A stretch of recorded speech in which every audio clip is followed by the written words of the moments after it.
City India news Telugu, ఇది చీకటి వెలుగు. తెలంగాణ సంస్కృతికి ప్రతీక బతుకమ్మ. కొన్ని వందల సంవత్సరాల నుంచి బతుకమ్మ పండుగను తెలంగాణ వ్యాప్తంగా మహిళలు చాలా సంబరంగా జరుపుకుంటారు. ఈ 9 రోజుల ఉత్సవాన్ని అతివైభవంగా జరుపుకుంటారు. అలాగే ఇక్కడ ఎన్టీఆర్ మహిళా డిగ్రీ కాలేజ్ ఆవరణలో కూడా విద్యార్థినులు చాలా పెద్ద ఎత్తున ఈరోజు ఎన్ఎస్యుఐ ఆధ్వర్యంలో బతుకమ్మ పండుగను జరుపుకుంటూ ఉన్నారు.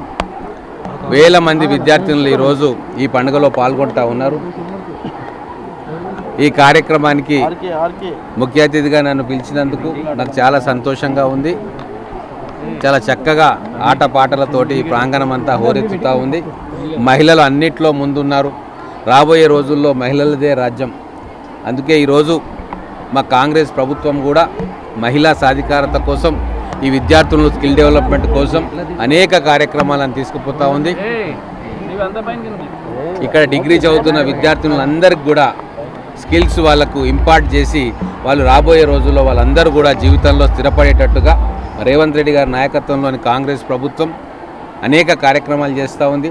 మొట్టమొదటిసారిగా తెలంగాణలో ఈరోజు మన ఎన్టీఆర్ డిగ్రీ కాలేజ్కి సివిల్ సర్వీసెస్ కోచింగ్ సెంటర్ను ఎస్టాబ్లిష్ చేసినాం. దానికి జీవో కూడా వచ్చింది.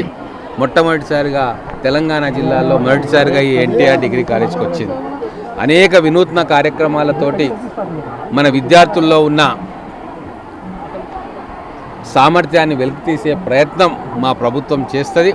రాబోయే 5 సంవత్సరాలు విద్యకు స్వర్ణయుగం కాబోతూ ఉంది. దానికోసం అన్ని రకాలుగా ప్రభుత్వం కానీ, అధికారులు కానీ, మా ఎమ్మెల్యేలు కానీ, మా నాయకులు కానీ, అలాగే పట్టణ ప్రముఖులు కానీ పూర్తి స్థాయిలో వాళ్ళ సహాయ సహకారాలు, సామర్థ్యాలు మన పిల్లల విద్యాభివృద్ధి కోసం వెచ్చిస్తూ ఉన్నారు. ఇది మంచి శుభ పరిణామం.